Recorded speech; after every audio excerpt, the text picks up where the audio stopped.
Totoo ba? Kim Chiu, nagselos nga ba kay Catherine Faney? Nagliyab sa ngit-ngit.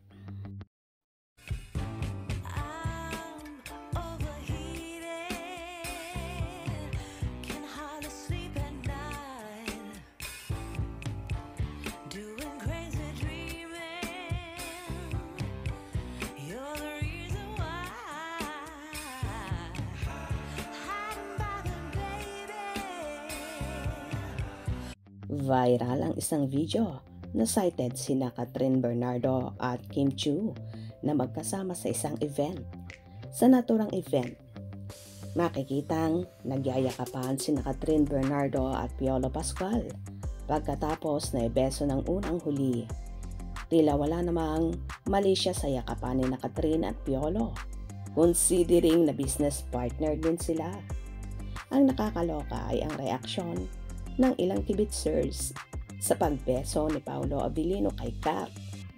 May hirit bang pinagselosan daw umano ni Kim si Kat dahil sa paghalik ng kanyang ka-love team sa kapamilya superstar.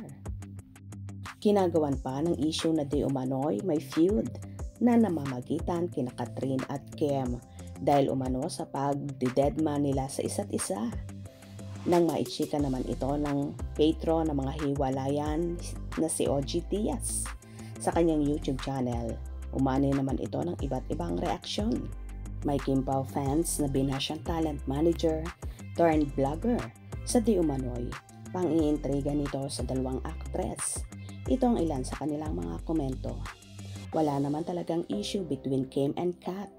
Visit kasi itong mga bashers na nagpapanggap na fans ni Kim or Kat. Tapos pagsabungin ang both fandom. The content creators are creating an issue between Kim Chiu and Catherine Bernardo.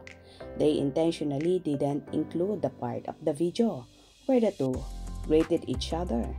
There simply has been an opportunity for them to get to know one another yet. If given a chance to work together, I am sure they would become close friends. Okay naman sila Kim and Kat sa ABS-CBN Christmas Special.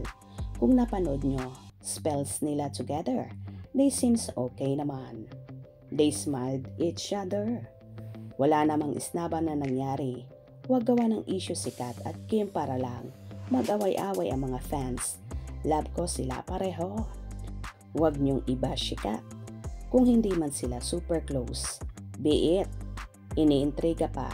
Malayong malayo na ang nararating ni Kat. Iba ang buwelo ni Kim. Magkaiba sila. Kaloka na talaga ang mga fanny at kung ano-anong ginagawang issue kina Kim at Kat. Kung tutuusin naman ay wala talagang iringan na nagaganap sa dalawa. At okay naman sila.